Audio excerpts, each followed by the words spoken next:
Hello YouTube, and welcome back to another before and after. So today we gotta be pretty quiet, because we're gonna be looking at A Quiet Place. Yeah, no, I can't do it.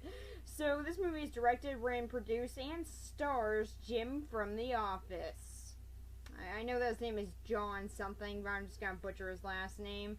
And it looks really good, honestly. What mostly intrigues me about it is the idea of a post-apocalyptic world where the only way that you can survive is by being silent. It's such an interesting idea and can kind of work in a way as a gimmick for the movie in order to be quiet throughout the whole thing. I don't know if that's intended, but I did hear one person say that every time that someone coughed or whispered, they got scared. So from the sounds of it, it's going to be a really good suspenseful horror movie, which is something that I think has been really lacking recently.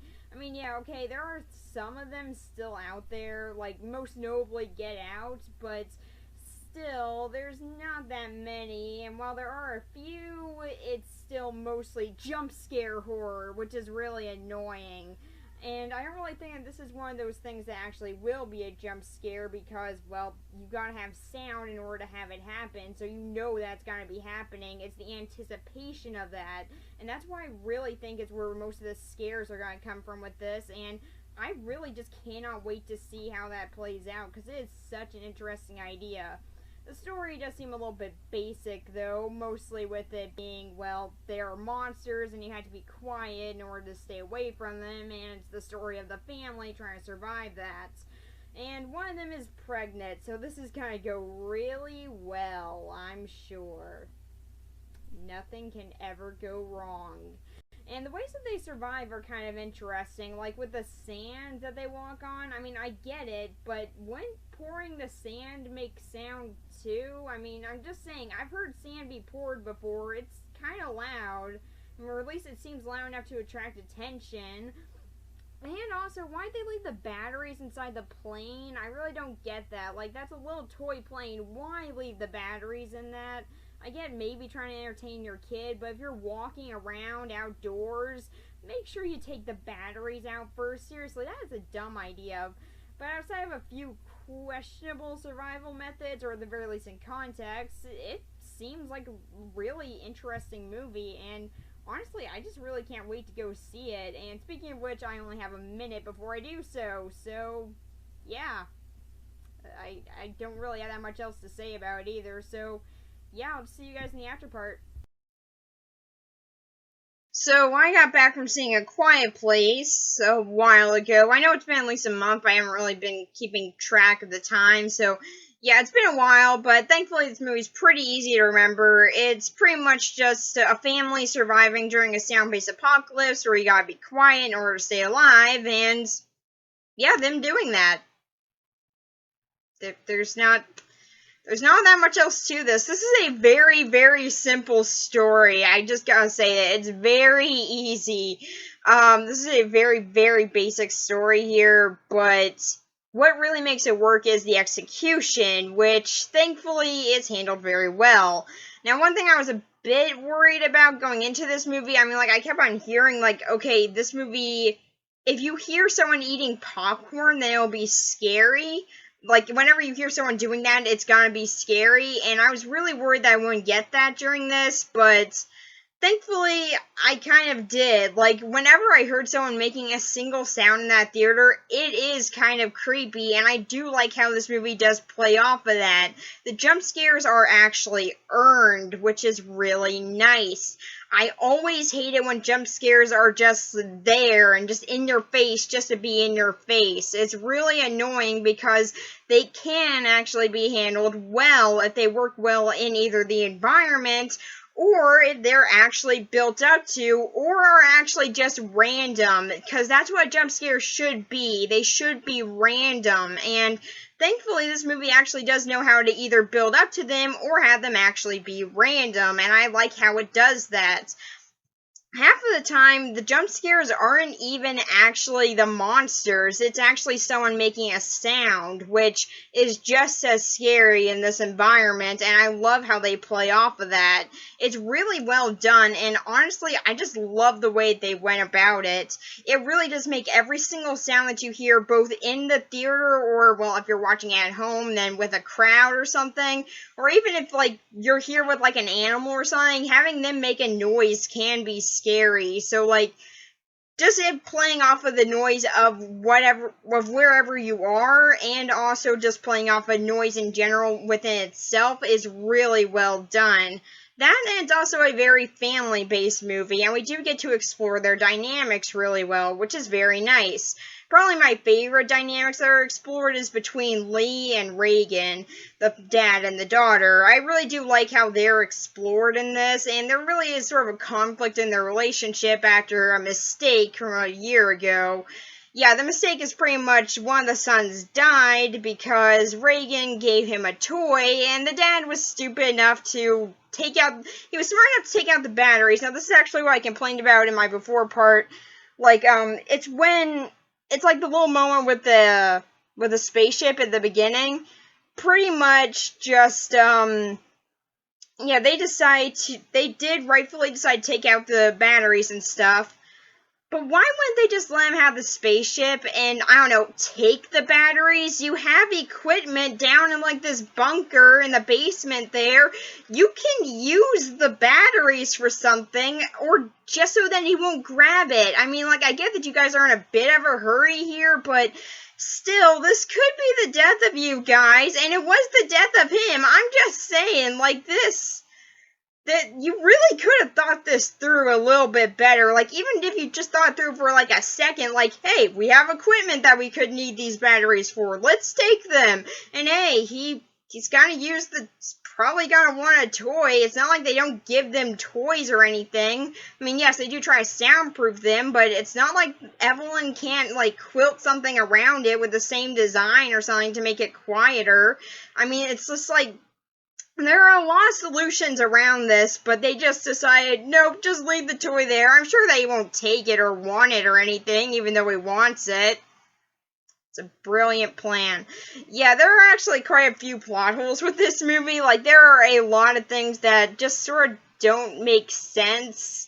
Like, if you actually think about it, like, probably the biggest one for me was, the pregnancy thing, which happens at 486, I think, days, and, yeah, that's over a year.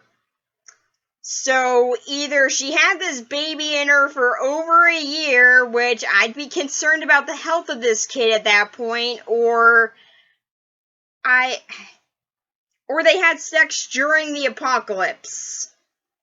I mean, I guess it would take a while to spread. That makes some sense, but wow, like, you weren't reading any newspapers or you didn't hear anything about this, and you decide, yeah, this is a really good idea. Like, this could have been the death of them as well. There are a lot of things in this movie, like, I mean, maybe I'm wrong. Like, amazingly, I don't know a lot about pregnancies. I mean, like, I'm only 17. Why would I know a lot about it? But still, I'm pretty sure that it takes, like, at the very least, like, 10 months or something, or at the very least, a year. At the very least, a year, though, like I said, I'd be kind of worried about the health of the kid at that point, but, yeah, at the very least, like, a year. So, I mean, I know the bait that usually it's, like, 9 months, but, like, still, 10 months can be, it's kind of different for a lot of people, that's what I've heard, so, like, I did actually ask my mom about this and stuff, because of this movie. I had no other reason. It was just because of this. But, yeah, I'm sorry. I just really do question the timeline of that. And if I'm wrong, then please do let me know, because I would actually really like an answer on this. Like, does the timeline actually make any sense there? Or could they, like, I don't get why they didn't just bunk it back to a year or something. Like, why couldn't you guys have just done that?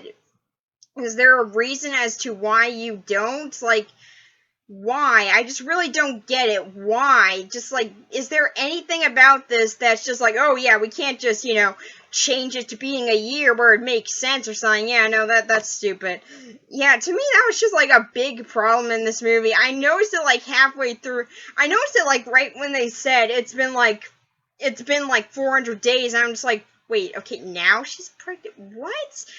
Like, that just kept on bugging me during this movie, and that was really annoying to me. I just kept on questioning that. And then there are little things like how they go to the bathroom. Wouldn't that make noise? I'm just saying, like, how do they know the level of sound they're allowed to make? Like, sometimes they're allowed to make little creaks in the floor or something, and maybe a door could be squeaky. Do they oil it up then or something? What do they do for that? How do they get their water? I mean, like, yeah, okay, they probably go and get it from the river, but that might not be that clean water. I'm just saying, how do they clean that out? Do they even know how to do that?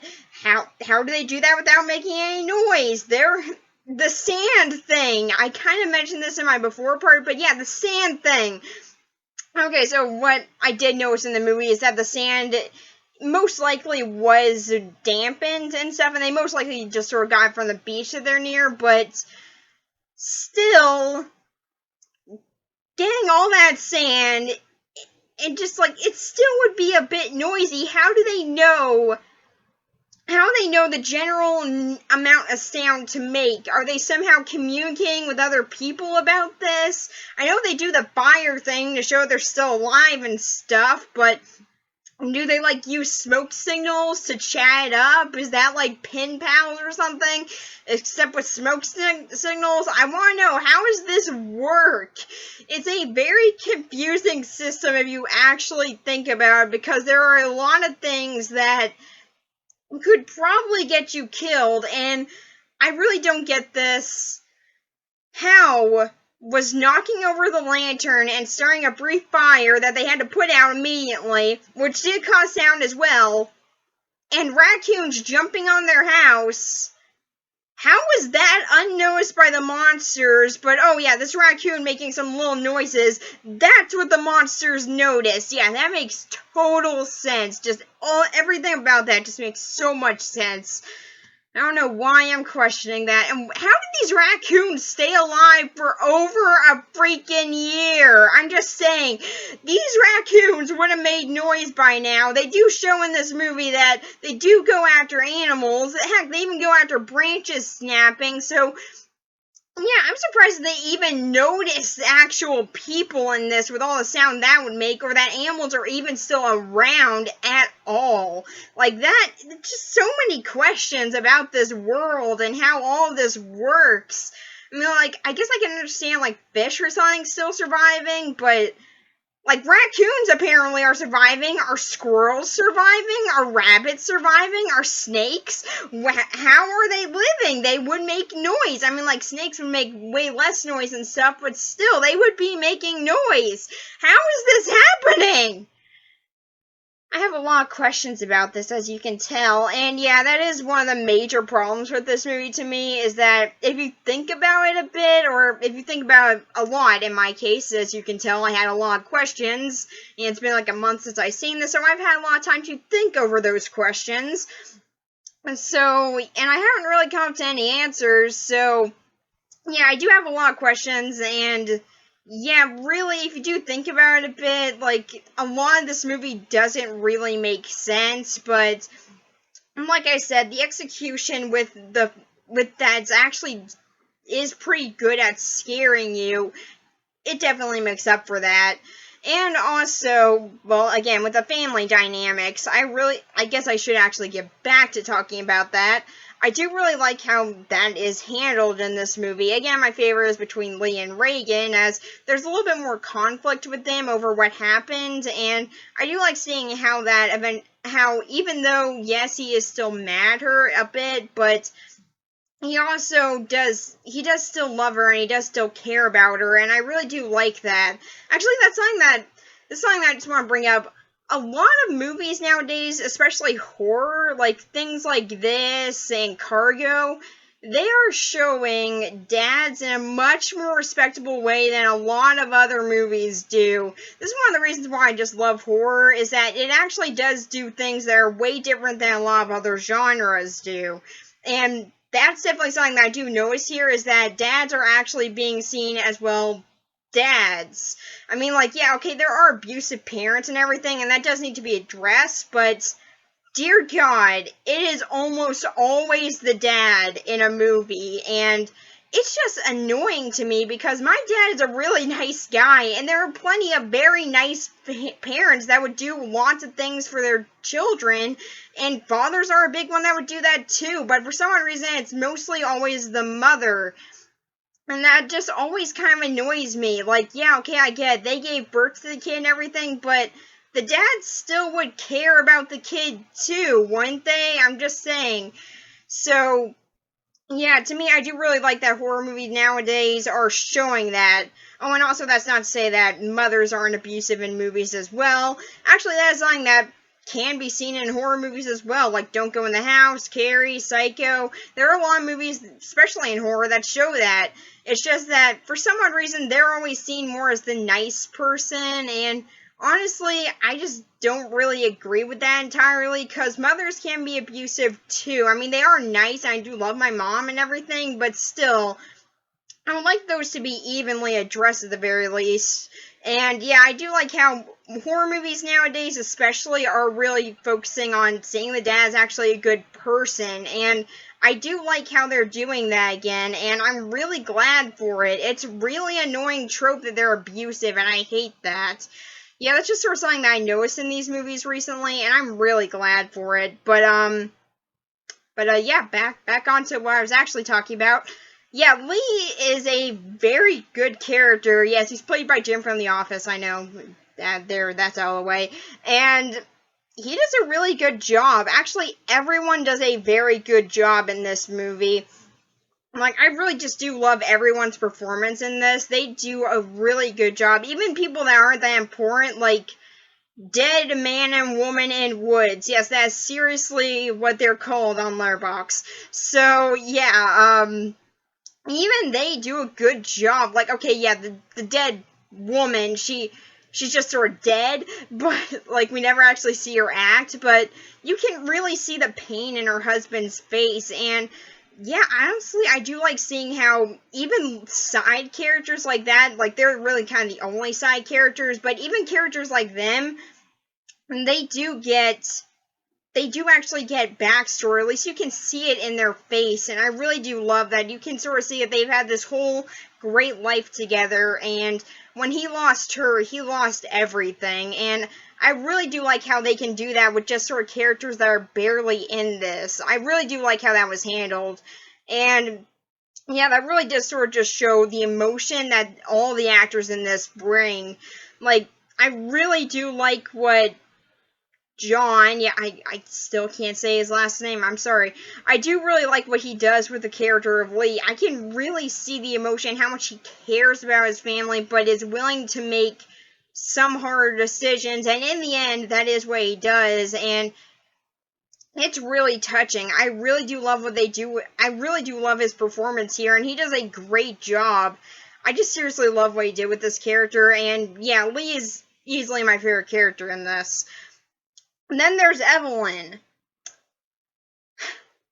Most of the time, I don't like characters that are pregnant because most of the time it's in shows like Angel and stuff, and I just really hate what they do with pregnancy arcs there. They're always stupid. Seriously, I hate the pregnancy arc in Angel. That was so bad. But Evelyn changes that. I really did like her. Again, you can see how much she cares about her family, and yeah, she is the much more nourishing side. She is the much more kind side, but you can definitely see how they both work together, and they both understand why the other is like that. They're both trying to do what's best for their family in their own way, and they both agree about how they're doing it. And I really do like seeing that. They work together perfectly, and it's really nice to see them just sort of dancing sometimes, and it's really just sweet to see. And I really do like how, even though she's pregnant, she is still able to fend off all these monsters, and it is awesome. Seriously, Evelyn is pretty awesome in this movie, and yeah, I really did like her in this. She's a very likable character, and one thing that I do gotta say, most of the characters in this hardly say a word. Like, okay, Dead Man in Woods, yes, he does scream. So yeah, given that he's only there for like a few seconds, yes, he does say stuff. So yeah, so most of the characters in this movie are completely silent, again with the exception of Dead Man Woods, but still, I do like how you can still get all that emotion just out of visuals and just how they appear and just sort of seeing them. I really do love that, and it really is nice to see. Like, I really do just like, I kind of miss movies that try to take advantage of the fact that film is a visual medium, and I really do like how this one does try that. Like, it does actually try to take advantage of, this is still a visual medium, and you're supposed to just sort of, sometimes you can just watch a movie, and I do like it. I do like how they handle it here, and again, you can really just sort of get most of the backstory and the lives of these people just through their faces, and that's definitely something that I got from Evelyn, and I definitely do enjoy her in this. She showed me that pregnant people in movies can actually be awesome. So, yeah, I will give her respect for that. Like, seriously, I hate pregnancy arcs in TV shows, so I am so glad that I have at least one character that I do really like who's still pregnant, and that's not just all they are. I really do like that. So yeah, honestly, she's awesome. So yeah, I'll give her respect for that. Then there's Reagan. I'm pretty sure that I heard that she was actually played by a deaf actress, which is really cool. Both this movie and Baby Driver had that, and I have respect for that. That's awesome, and I can't wait to see their careers continue. So yeah, Reagan, I like her as well. I like most of the characters in this movie. I should probably say that right here. Yeah, Reagan, pretty much, we get to see a more rebellious side with her, in that she does actually want to help out her dad and everything, but she also understands why he doesn't really want her to come, and she tries to overcome what happened a year ago with her brother and everything, and I do like seeing her go through that. She is a very likable character, and honestly, one thing that I really loved with her, and this is actually something that John, whatever, says, like, I did watch a few interviews, this is something that he said during the movie, while talking about the movie, how they do play with her perspective a little bit, because yeah, she is deaf in the movie, and they do play with that a lot, and I really do like how they do it. It's very well done. Like, pretty much, sometimes when we cut to a shot with just her in it, everything will go silent, and there'll just be a faint little ringing. I really did like seeing that done. It was really clever, and I do like how it actually does work to sometimes build tension. Mostly in the opening scene, where we see everyone else's reaction to something, but the very first thing that we see is just her calmly walking along and not noticing. It's only when her family turns around and actually notices it that she does too, and I really do like how they play with that. Honestly, I think that it's just sort of interesting to have someone who's deaf in a sound-based apocalypse, because really, things would change, but things would also be the same. So I really do like how they can play with that. Like, she wouldn't be able to hear if something just fell over, and if she's near it, she wouldn't be able to notice that unless if she sees it or something. And I do like how they actually play with. They don't really do much with that, but I do still like that is still a constant threat. Like, that was something that I was afraid would happen at some point, and they don't do it, but still, there was still a thought in my head that they might, and just that idea alone, honestly, I think that just sort of builds up tension as well. And yeah, Reagan is definitely one of the more characters in this movie that does serve to build up a lot of suspense, but she's also her own character, and she's also very likable in this, which I do really like. She's not just there for tension, she also has her own point in the film, and she's a very likable character. And then we got Marcus. He's the son, and there's not as much to him. I should say, yeah, he's fine, but that's kind of it. Like, he does have a fascination with a car.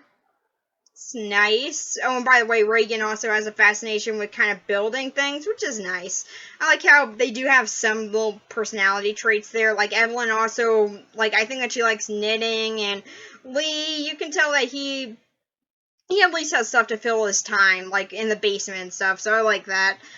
So yeah, Marcus, he's at least got something to him, but yeah, there's not all that much to him. Yeah, out of the whole family, yeah, he's probably the one with the least amount of character.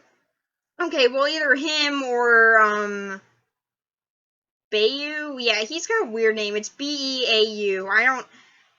I don't know how exactly I'm supposed to pronounce that. It's like a weird name and they never actually say it. I've never heard that name before. So, but yeah, it's either him or Marcus. But yeah, Marcus, at least we do get to spend some time with him. We do get to see that he does have to overcome his fears in a lot of aspects, which I do like seeing. And yeah, there is stuff to him. It's just that I think that he's a much less focused on character in this movie.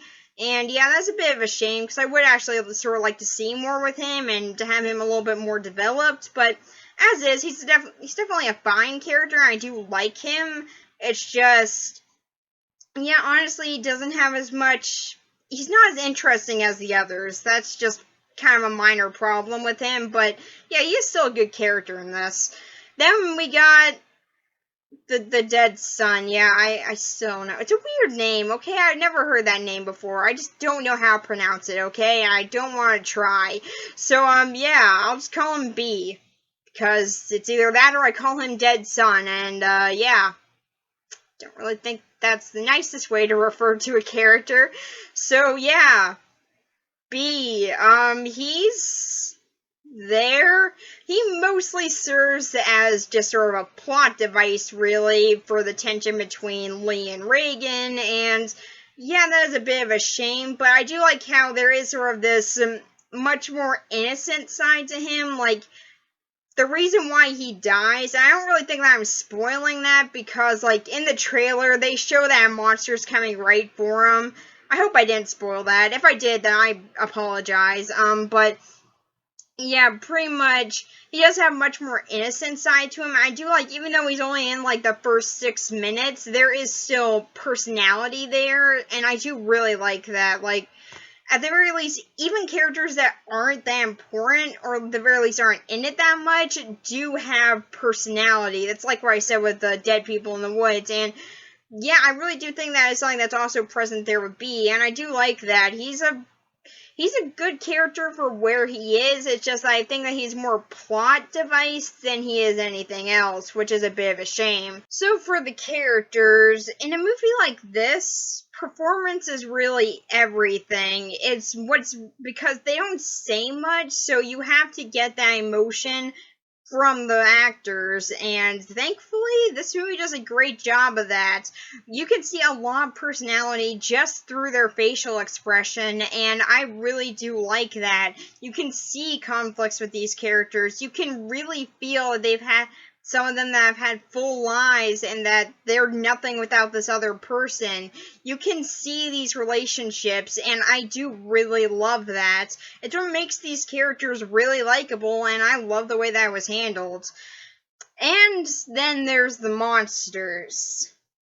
Okay, so one thing that I do really like about this is that we don't really know where they come from. We don't know if they're alien. We don't know if they're some genetic experiment gone wrong. And I like that. We don't really know exactly what they are. And I like the mystery around that. And by the way, I hope that there's no, like, Cloverfield paradox thing explaining them. And by the way, I do actually like the Cloverfield paradox. It's just that I don't really think that these guys need explaining, unlike something like Cloverfield, which tries to build a universe, and yeah, it does make more sense to why they would try and explain it there, as yeah, there has been a long debate and mystery about them, and yeah, I think that for those ones it's fine. It's just that here I do like the ambiguity of it more. So Yeah, I really do like how that was handled. There's a lot more mystery to them, and I really do like that. It doesn't feel like they need to be explained. Like, even with something like the first Cloverfield, it felt like there was a story that we don't really know, but here, I can be perfectly fine not really knowing how the heck these things were created, and still enjoy watching this movie again. So, yeah, I'm perfectly fine with how the monsters are handled here. One thing that I really do like about them is that pretty much they are pretty much claws, teeth, and eardrums. That's a big part of them is their ears, and that's pretty much half of their head. It's just their ears, and I like that. It's not like, giant ears on something. No, it's just sort of their eardrums, and I really do like how I do like that design for them. It's really pretty cool, and I also like the speed with these things. Like, really, I just sort of think that it is really cool. Like, if you make a sound, then just like that, you could be dead. And I really do like how that's handled. Really kind of put me in the situation here. And ultimately, I just sort of decided that, yeah, I'd probably die filming a review or something. Like, I just wouldn't know the apocalypse is happening, and I would just die. Yeah. Doing these would be the death of me in that universe. Yeah, I seriously think that's just what would happen to me. I just wouldn't know what's going on. Like, I thought about this a lot during this movie. This movie was very quiet, so, like, I had a lot of time to think about that. Just, like, half of this movie, I was just like, I should be paying attention.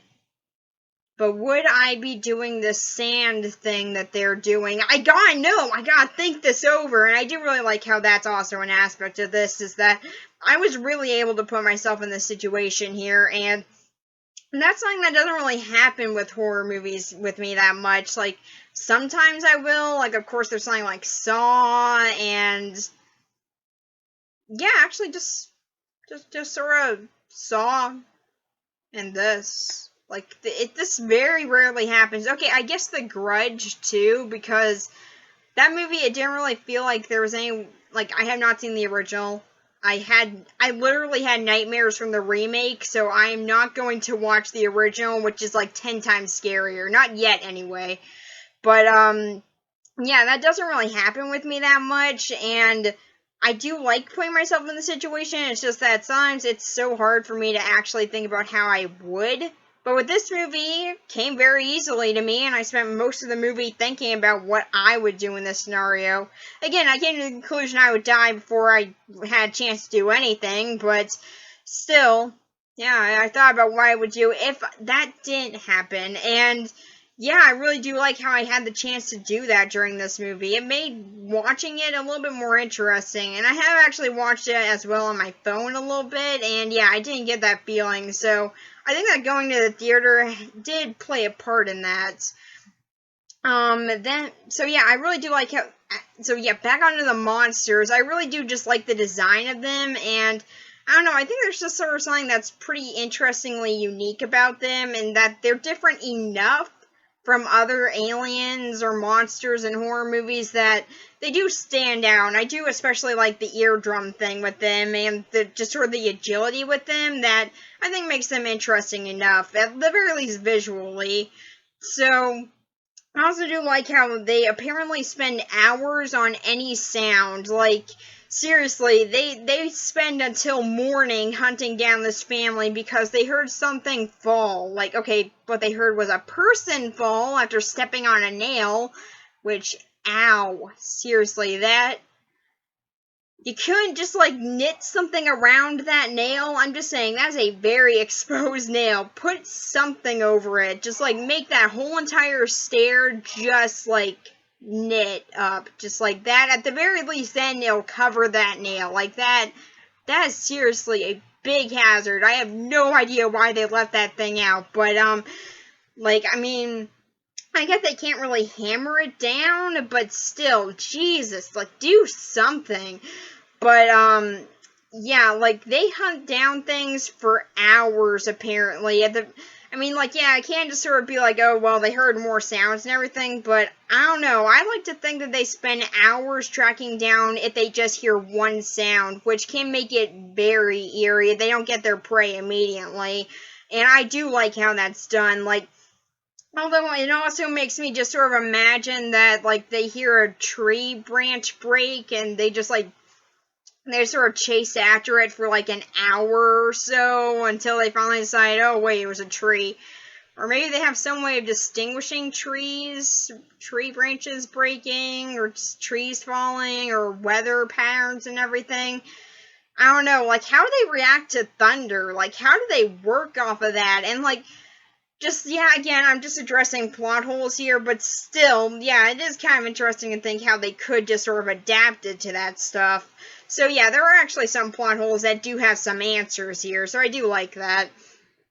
Not everything is just sort of a question. There could actually be answers to it, so I do actually like that aspect as well. But, yeah, I do just sort of really like the design of these monsters, and I just really do think they are pretty neat considering, like, really, I think that it's kind of rare to get an interesting new monster. I mean, like, yeah, okay, we do get some original monsters nowadays, but for ones I think that can be pretty memorable, I think that these guys are pretty decent at the very least.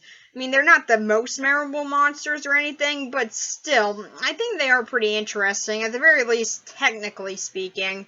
So, yeah, for this movie overall, I like it. Yeah, I know I've been sort of praising it all about, but yeah, at the end of the day, I just sort of like it, and I do actually have a reason. I just sort of think that it's good, not great. Now, also, I think that I can see it as great one day. I think this is something that will be better upon rewatches, and yeah, I just think that that's something that can be said for a lot of modern horror movies that everyone says is, oh man, this is so great to me. It's just like I need to rewatch them a few times to really get that.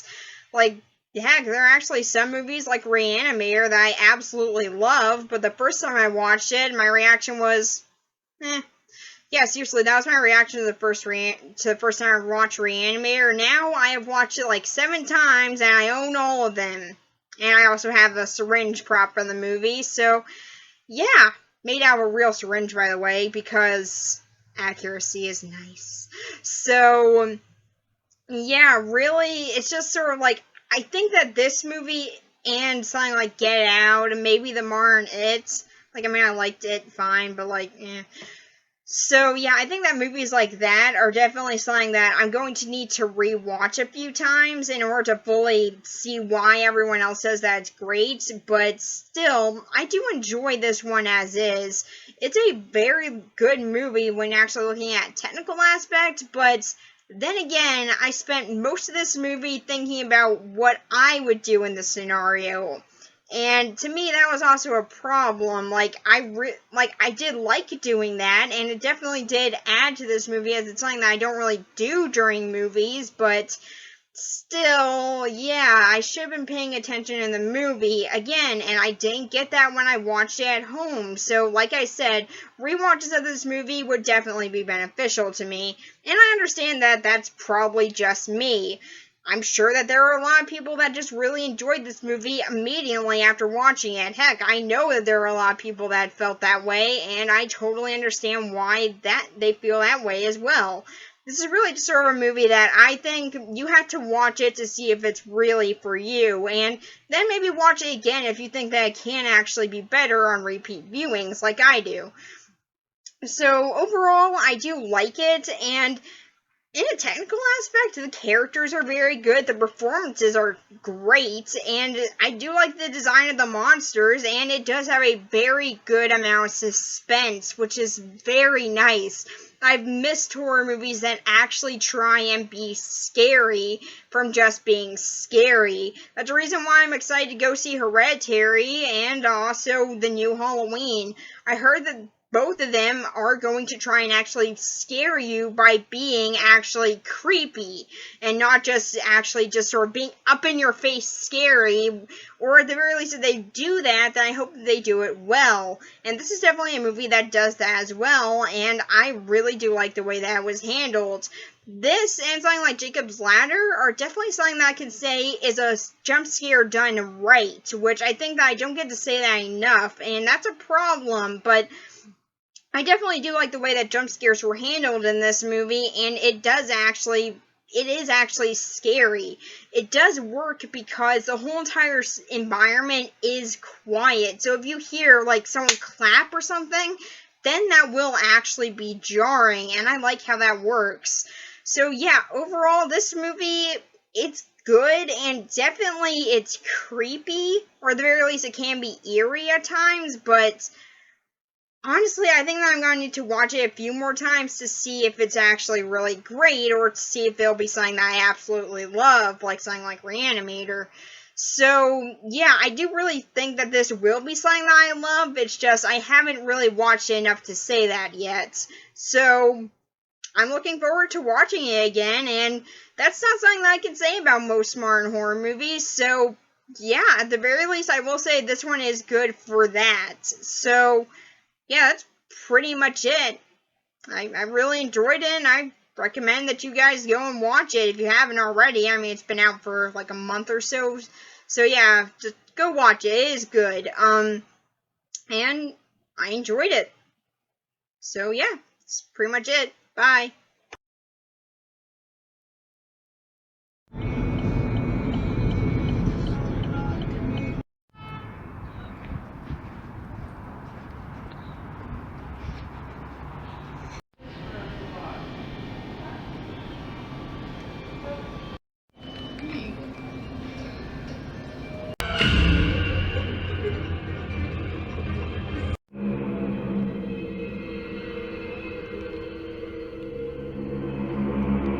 Okay, so what'd you think of it?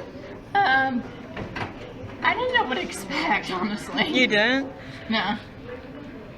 So, like, what'd you think of how it came out, though? Pretty good, I guess. I liked it. Yeah.